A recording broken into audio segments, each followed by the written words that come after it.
Hello everyone, कैसे हैं आप सब। तो यहाँ पर मैं पहुँच गई थी। ये सोमवार का ब्लॉग है। मैं पहुँच गई थी पिन्नी की पूजा में। मैं वहाँ पे गई थी तो मैंने थोड़ा सा ब्लॉग शूट कर लिया माता रानी का, जैसे आप सबको भी माता रानी के दर्शन करा सकें। तो ये ब्लॉग मैंने बना लिया था। वहाँ पे पूजा हो रही थी, हालांकि मैं पहले नहीं जा रही थी, लेकिन वहाँ पे एक कम पड़ गई थी तो उन्होंने बुलाया, तो फिर मैं इमीडिएटली तैयार होकर चली गई थी। और देवी का प्रसाद किस्मत में होता है तो हर तरीके से मिल जाता है, और नहीं होता है तो कभी कभी तैयार होकर निकलो घर से तो भी नहीं हो पाता है। तो हो गया था। मैंने फिर यहाँ पर पूजा करी थी। जो भी मेरे पास थोड़ी बहुत क्लिप निकालनी थी वो मैंने निकाल ली थी। तो ये मैंने आपके शो के साथ शेयर। और यहाँ पर फिर मैं काट रही थी कद्दू। पता नहीं क्या हो गया, पहले हमारी इशू को कद्दू बहुत पसंद था, अब फिर ये कहने लगी मुझे कद्दू पसंद नहीं आता है। समझ में नहीं आता है कब बच्चों को कोई चीज़ पसंद आती है कब नहीं आती है। और कद्दू, ये हरा कद्दू बहुत टेस्टी लगा था, मेरे को बहुत पसंद है। मेरे कद्दू खट्टा मीठा और कद्दू बहुत पसंद, पहले इशू को भी बहुत पसंद था। अब पता नहीं क्या हो गया, अब उसे नहीं पसंद आता, अब कम पसंद करती है। कद्दू को काटने में थोड़ा सा टाइम ज़्यादा लगता है, इसलिए मैंने सोचा पहले से काट लूँ। ये मैंने हालांकि शाम को बनाया था, लेकिन काट के सुबह को रख लिया था जिससे मैं फ्री हो जाऊँ और अपना काम निपटा लूँ। तो तनु ने से मैंने बोला कि बेटा कैमरा लगाया, तो उसने साइड से सोफे से लगाया था तो थोड़ा सा क्लियर नहीं दिख रहा था। अब पता है घर का काम पूरे दिन करते रहो थोड़े थोड़े। मैं सुबह में काम इसलिए दोपहर का निपटाती हूँ कि सुबह में काम कर लूँगी तो मैं दोपहर में फ्री हो जाऊँगी। दोपहर में काम इसलिए निपटाती हूँ कि शाम को फ्री हो। पर ना वो वाला हिसाब है ना, जो वीडियो बनती है कि सुबह में काम जल्दी जल्दी कर लो, दोपहर में फ्री हो जाएंगे, दोपहर में जल्दी जल्दी कर लो, शाम को फ्री हो जाएंगे, शाम को जल्दी जल्दी कर लो, दोपहर में फ्री। आप कभी फ्री होगे ही नहीं।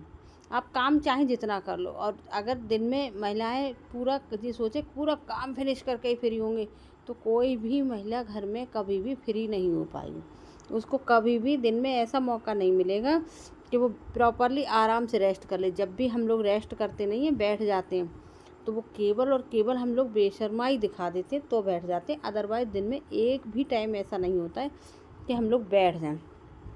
और ये बनना कद्दू था शाम को, और मैं सुबह में छील के रख रही थी क्योंकि दोपहर में दाल चावल रोटी सब्जी बनती है। लेकिन मैंने क्यों छील के रख दिया, मैंने इसलिए कि अभी मैं रख दूँगी तो मैं शाम। और हमारा सावंतिया उठ के आए, सुबह की बज रहे हैं 6 बज रहे हैं ना। सावंती कितने बजे, 6 बज रहे हैं, 6 बज रहे हैं, 6 बज रहे हैं। हमारा सावंती जा रहा है स्कूल, उसको स्कूल जाना है। वो 6 बजे उठता है, 7 बजे जाता है। हमारी इशू का नाम है स्कूल का ईशिता शर्मा।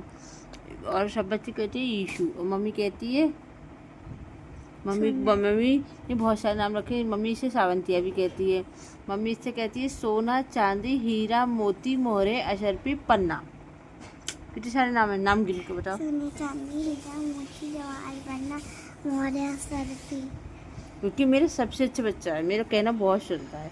तो दोस्तों, हम अपने इशू को तैयार करें, उसके बाद आप लोगों से मिलेंगे जब हमारा इशू स्कूल जाएगा। ठीक है, ठीक है। इशू निकल ले, ब्रश कर ले। देखो टिच्चू गंदे हो रहे हैं, देखो देख अच्छी। इन्हें वॉशिंग मशीन डाल के इनकी धुलाई कर दी टिच्चू की। सही, ये जूने से रगड़ के साफ कर देंगे। ठीक है दोस्तों, ठीक है, बाय। ऐसे ही मजाक करती है मम्मी। मजाक न करते, सच में करेंगे। अरे सूर्य की रोशनी पड़ रही है, सावंती पीछे से आ रही। तो दोस्तों, हमारा सावंती तैयार हो चुका है। सावंतिया कौन है? अभी इसकी काजल नहीं लगा, काजल लगवाएगा। और लेकिन ये दूध पी रहा है, पर दूध पी रहा है और पराठा खा रहा है। अरे बता दो सावंतिया कौन है? ये हमारा सावंती है, बहुत सुंदर सा। हमने इसका नाम रखा है सावंती। सावंती अपना नाम बताओ सारे। सोना चांदी हीरा मोती जवाहर पन्ना मोहरे। सोना चांदी हीरा मोती जवाहर पन्ना मोहरे अशरफी। तो हमारे इशू स्कूल जा रहे हैं और स्कूल से बहुत अच्छा पढ़ के आएंगे। हमारा इशू बहुत बड़ा अधिकारी बनेगा। पर देखो जब पढ़ लिख के बड़ा हो जाएगा तब बनेगा, कल के परसों बन जाएगा तू।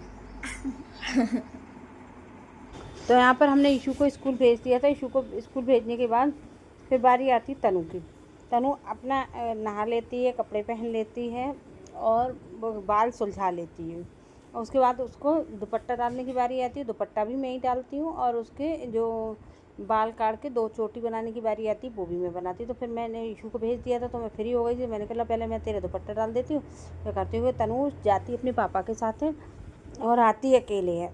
तो वो आ जाती है, उसको आराम से आ जाती है, उसको कोई दिक्कत नहीं होती है, सब सीख गई है, होशियार है हमारी तनु, समझदार है। तो अब वो जा रही थी तो मैंने कहा मैं पहले तेरे दुपट्टा डाल देती हूँ, उसके बाद तुझे दे दूँगी इसको टिफ़िन दे, मतलब मैं नाश्ता करा देती हूँ इशू के साथ ही। इशू भी अभी गई नहीं है, मतलब 7 बजने का ही टाइम था। ईशू भी जा ही रही थी, तो ईशू से फ्री हो गई थी, कहने का मतलब मेरा ये है। तो फिर मैं उसका दुपट्टा वपट्टा सही कर रही थी। इसमें टाइम चला जाता है, हालांकि तनु एक मैं 5 मिनट नहीं लगते हैं मेरे को तनु का दुपट्टा डालने में और उसमें डाल।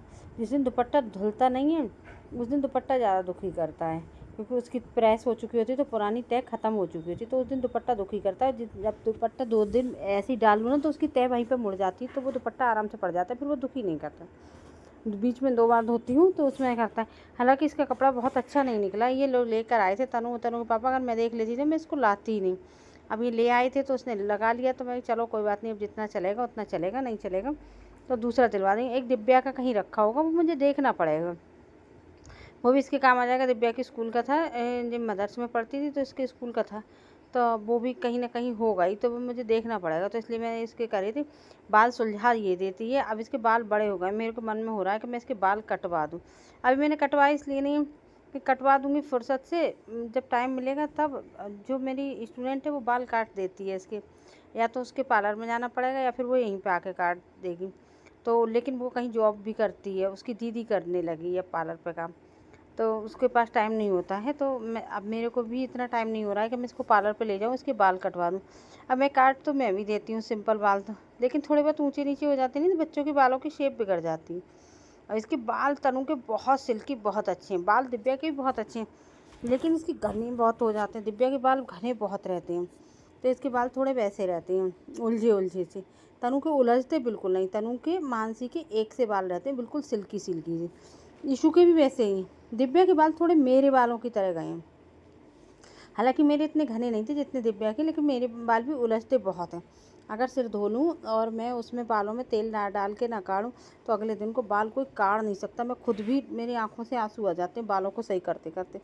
तो अपने अपने तरीके के बाल होते हैं, ऐसा नहीं है, सबके अलग अलग तरीके होते हैं। मेरे और दिव्या के एक से हैं, ईशु तनु और मानसी के एक से हैं। हमारे घर में सबके बालों का भी अलग अलग शेप। तो तनु के बाल आराम से कट जाते, दिव्या के बालों को काटते पे मेरे को बहुत टाइम लग जाता था। और ये दिव्या तो पूरे बाल अपने सुलझा लेती।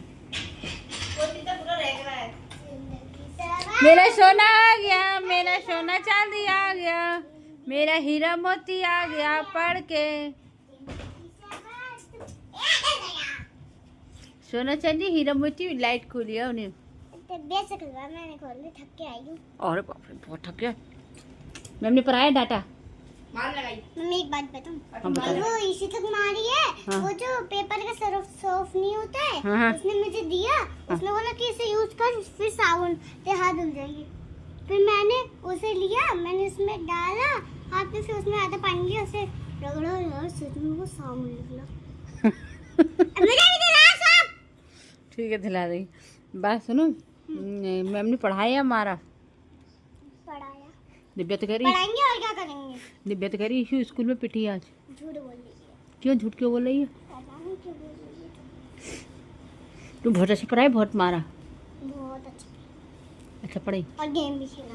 अरे और मम्मी सुनो, जब मैम गई किसी काम से और भैया हमें वो जो भैया को खड़ा कर दिया, वो कौन से बड़े वाले भैया जो वो गेट पे खड़े रहते हैं, दाल चावल वाले नहीं, वो दूसरे। तो उनने मुझे बोला, उनने बहुत हंसाया रात में, बहुत। क्या बोला आपसे? बता नहीं। हंसी क्यों आई बिना बात पे? नहीं, उनने कुछ फनी चीज बोली थी, गाना गाया तो बहुत फनी था, तो उसी वजह से हमें अच्छा, अरे मैं तो ऐसे करके हंसे। मैं दिशा के तो दांत फट गए। लेकिन दिशा तो दांत फाड़ के हंसे, दांत फाड़ के। ठीक है, अच्छा कपड़े चेंज कर लो। अच्छा वीडियो। फिर ये रात का ब्लॉग था, इसमें मैंने बनाया था बैंगन की सब्जी। और बैंगन की सब्जी मैंने बनाई थी, भरवा बैंगन की सब्जी। मेरे घर में बहुत दिनों बाद बनी हुई, तो मैं एक रसोई में आ गई थी। कढ़ाई, आप जिनके घर में हाउस हेल्पर आती है उनको पता ही होगा कि बैंगन की मतलब क्या बोल रही हूँ, उनको पता ही होगा कि कढ़ाई कैसे धुलती है। इतनी बेकार धोती है ये लोग, समझ नहीं आता कि कैसे करूँ। कभी कभी तो मन करता है खुद से ही धो लो बर्तन सारे, पर ये मेरे पास इतना वर्कलोड नहीं होता था, मुझे इनका काम समझ में नहीं आता हाउस हेल्पर का, लेकिन मजबूरी होती है। अब पता चली ऊपर से उतर के आओ तो फिर रसोई में काम करो, खाना बनाने का या उसका करो। देखो मैंने बहुत रगड़ी है, ये तब सही हुई है। वो भी इतने अच्छे से सही नहीं हुई। फिर मैं ये बैंगन के लिए बना रही थी मसाला बैंगन को भरने के लिए। तो जो भरमा बैंगन बनते हैं तो उनका मसाला बनाना पड़ता। बहुत सारे लोग, पहले हमारी मम्मी भी ऐसे ही मसाला भर लेती थी, कोई ज़रूरी नहीं था कि मसाले को भूनती थी, लेकिन मैं मसाले को भून कर भरती हूँ। अपना अपना तरीका होता है। देखिए ऐसा नहीं है आप लोगों को आता नहीं इसलिए मैं दिखा रही हूँ। अब मैं तो अपना स्टाइल दिखाती हूँ कि मैं कोई काम कैसे करती हूँ। सब लोग एक जैसा स्टाइल नहीं अपनाते। अगर सभी लोग एक जैसा स्टाइल बनाते तो क्या होता, सबका खाने का टेस्ट एक जैसा होता। आप देखते हो वही हींग जीरा हल्दी सभी लोग डालते हैं, फिर भी सबके खाने का टेस्ट अलग अलग आता है, क्योंकि सब लोग पकाते हैं अलग अलग तरीके से। सबका अपना अपना छौंकने का तरीका अलग होता है, कोई कैसे ही छौंकता है, कोई कैसे। तो यहाँ पे मैं हल्का हल्का मसाला भून नहीं थी, बिल्कुल बढ़िया। अगर ये मसाला ऐसे ही भून के उसमें भर दिया जाए ना अचार में, मुझे लगता है शायद बहुत अच्छा बनेगा। तो फिर मुझे ये कम लगा, फिर मैंने इसमें और बढ़ाया था बाद में। फिर मैं चली गई बैंगन को भरने के लिए, भरने लगी। और ये मसाला बहुत ज़्यादा गर्म हो गया था, मैं तुरंत ही तो भून कर लाई थी, इसलिए मैं कलछली से भर रही हूँ, क्योंकि मेरे को भरना था जल्दी। तो मैं कि चलो जल्दी जल्दी भर लेती हूँ। अब मैं धीरे धीरे भर रही थी। बैंगन को कट करके मैं जब ऊपर गई थी ना तभी गई थी, क्योंकि मैंने कहा अगर मैं बैंगन को कट नहीं करके जाऊँगी तो फिर तो देखो 8:30 तो ऑलरेडी बज रहा है, फिर बच जाता 9:30। बैंगन काटती, फिर मसाला भूनती, ये करती। तो इस चक्कर में मैंने फिर आधा काम निपटा गई थी, आधा आके निपटा, आटा मार के गई थी। इतना काम तो मैं 2 बजे 3 बजे कर जाती हूँ, क्योंकि जिससे मैं ऊपर से उतर के आती हूँ तो इतनी क्षमता नहीं होती। और सच्ची बताऊँ तो जितना करती हूँ उतने की भी क्षमता नहीं होती है, लेकिन करते हैं, क्योंकि बच्चों को भैया पेट तो भरना ही है, तो कैसे क्या करें।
फाइनली पूरे बैंगन भर गए थे। उसके बाद फिर मैं आ गई थी बैंगन को फ्राई करने। बच्चे देख रहे थे, मम्मी तुम साबुत बैंगन क्यों फ्राई कर रही हो। मैं बहुत मुश्किल से बहुत दिनों बाद फ्राई करे हैं ये, क्योंकि मेरे पास टाइम नहीं होता और इनको मसाला बनाने में, भूनने में, उसमें। और बैंगन का ये मतलब भरमा बैंगन बहुत टेस्टी बने थे। लेकिन आपको खुशी की बात ये बताएं कि हमारी दिव्या को बिल्कुल पसंद नहीं आई थी, क्योंकि उसको मोस्टली चीज़ें पसंद आती ही नहीं हैं। तो जब कोई घर में कहता नहीं कि दिव्या को पसंद नहीं है, तो दिव्या कुछ पसंद आता भी नहीं। पता नहीं कैसी लड़की है, बहुत कम। तनु के पापा को सबको बहुत पसंद आया कि 2-3 बार लेके जाए। उसके बाद में ब्लॉग कंटिन्यू नहीं कर पाई। जो ब्लॉग कंटिन्यू करने के लिए फिर खाली होना भी ज़रूरी होता है। उस टाइम फिर इतनी भूख लगती है, सबको तो खाना दे दिया, फिर अपने बारे में भी सोचना पड़ता है, यार हमें भी भूख लग रही है तो हम भी खाना। तो दिमाग से स्किप हो जाता है, तो रह जाता है, इसीलिए ब्लॉग कंटिन्यू नहीं हो पा रहा है। कोचिंग की वजह से थोड़ा सा मैं इधर उधर बिजी हूँ। और अगर वीडियो अच्छी लगी तो वीडियो को लाइक कर देना, चैनल को सब्सक्राइब कर देना। अगली वीडियो मिलेगी एक नई वीडियो के साथ, एक नई खुशी के साथ, नई उमंग के साथ।